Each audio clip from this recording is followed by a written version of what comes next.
Alrighty. Ooh, that's loud. How's everyone doing? All right. So I just want to say a big thank you to Todd and the rest of the All Things Open team for inviting me to speak. This is my first time at All Things Open, and this is just an absolutely tremendous event. So please, everyone, put your hands together for the whole team.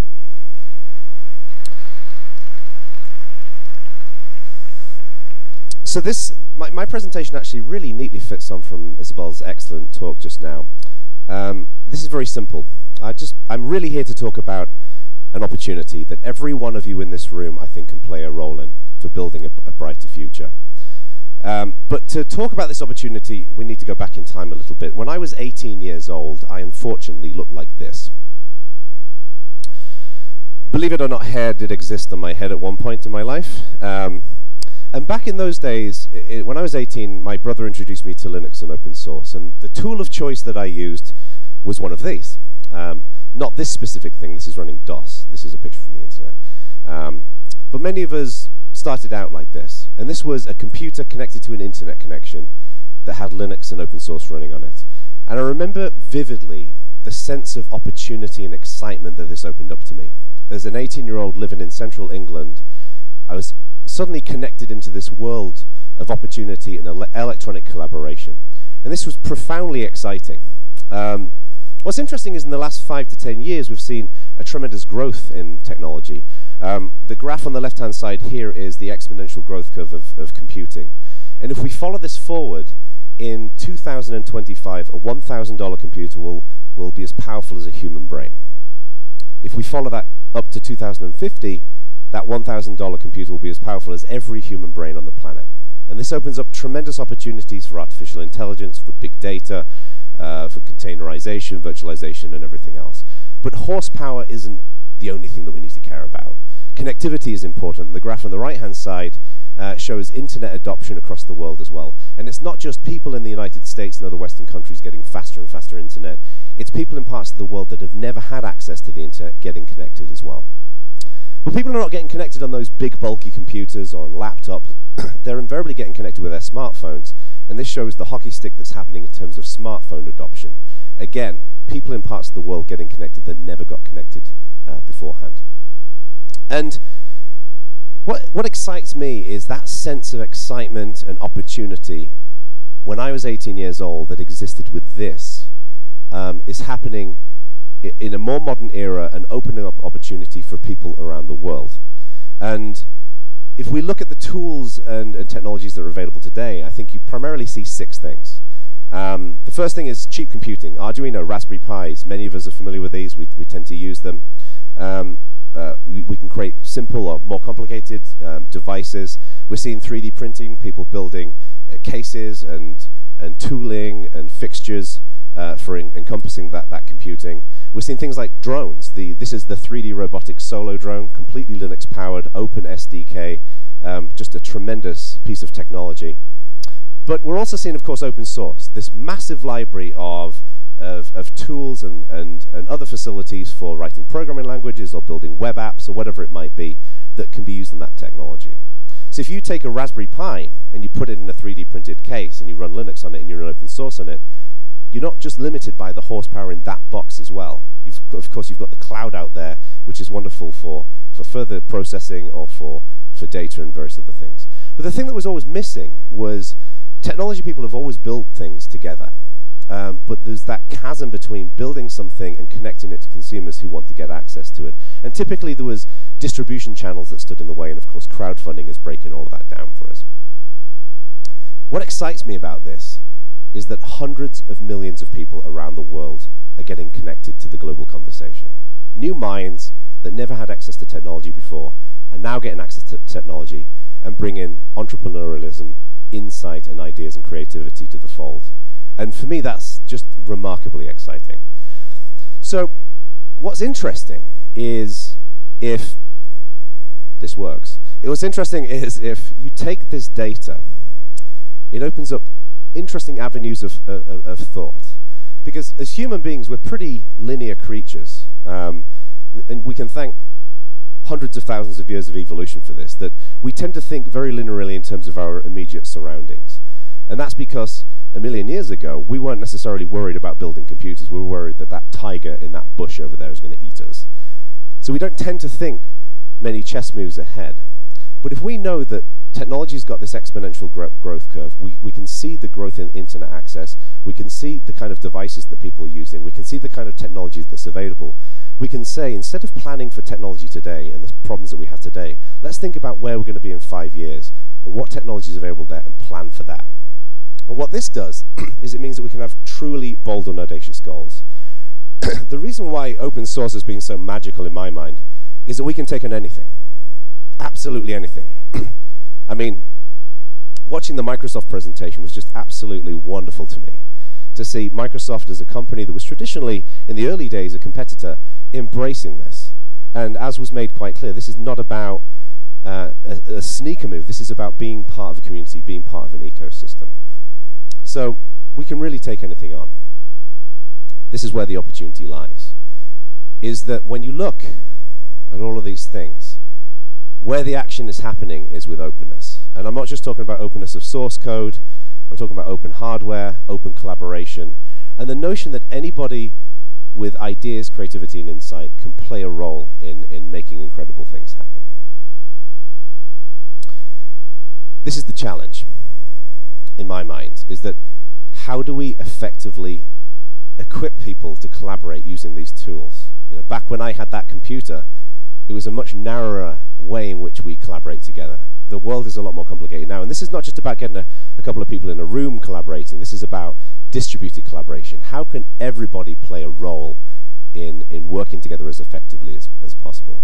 And this is something that I've dedicated my career to trying to understand, as of many of you as well. And I think where we're lucky is that open source is where society innovates. This has been my view for a number of years. If you look at how we figured out how to build code, how we figured out how to govern open communities, how we get that interesting balance right between commercial stakeholders and open source communities. We did that in open source. We figured out a lot of these messages in these lessons in open source. But many of you will have seen that whole adoption graph for technology. We're still on the left side of that graph in my mind. The wider world, I don't think, has really got to this yet. So we're in the laboratory of how we figure this kind of collaboration and innovation out. And we can see, of course, many examples of this. Wikipedia. How many people here use Wikipedia? That's what I thought. Lots of people. Valued at tens of billions of dollars by the Smithsonian. Thousands of contributors. It's a tremendous site. And it was somebody who had that bold and audacious goal of, why don't we go out there and document humanity? And this has provided a tremendous resource for kids and people to learn about technology and learn about the world and various other things. Red Hat, a wonderful success story in open source, taking the principles of open source and collaboration and building a very successful business around that. Linux is powering devices, stock markets, infrastructure. We've seen OpenStack that provided the ability for us to diversify in the cloud. Instead of having one homogeneous cloud, now we can have multiple clouds and people compete and build interesting technology there. And then, of course, GitHub has effectively become the place where we build a lot of this code, where we collaborate around these different pieces. You know, one of the things that that Brandon Keeper said yesterday is that source code is the artifact. The real value there is the collaboration. It's the engagement that we have with each other.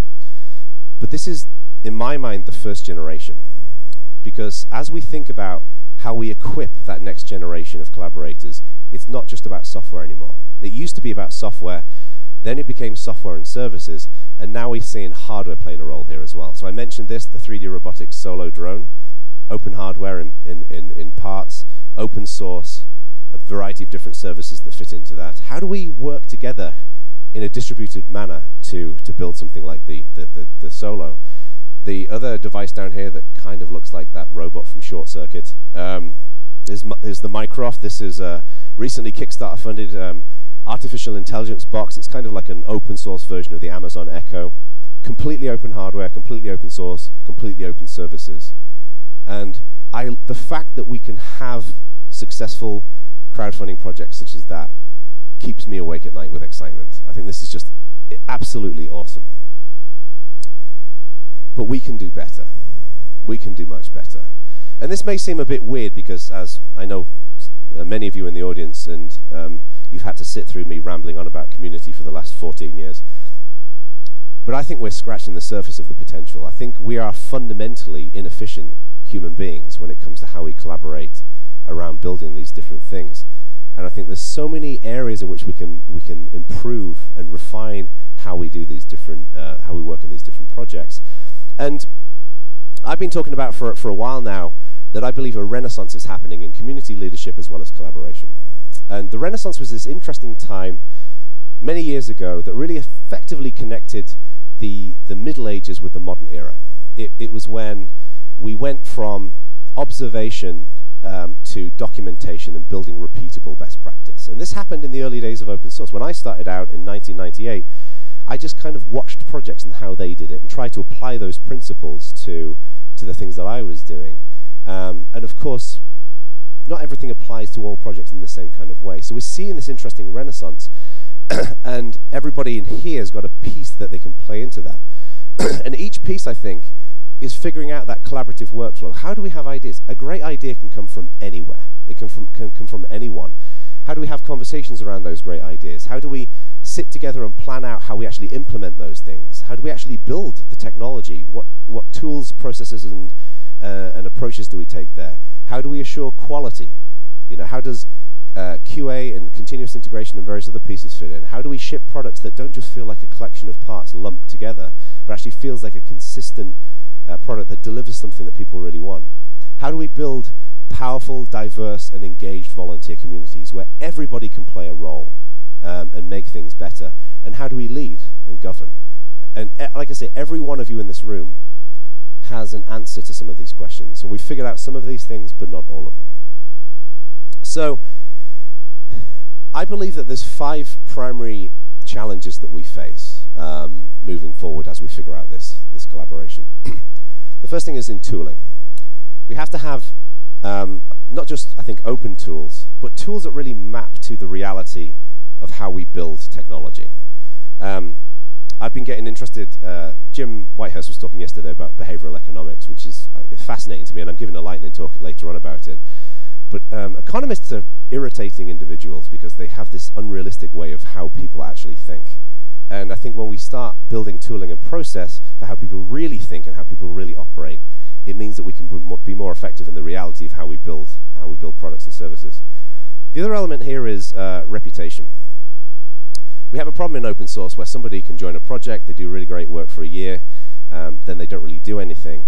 But the reputation doesn't really decay. So what happens is people maintain reputations and they have an influential impact on a project, even if they're not really doing anything. And in a meritocracy, that makes it difficult for new people who are trying to make their own impact on a project to actually succeed. So how do we manage reputation so the people doing the good work are still active? Of course, diversity is something that is often talked about at conferences, online, and this is tremendously important. We have to stop tolerating an environment where only a small proportion of people can be successful.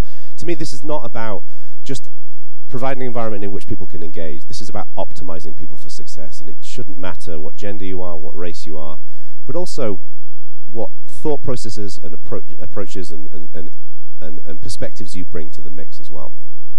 And then finally, I think sustainability is an important piece.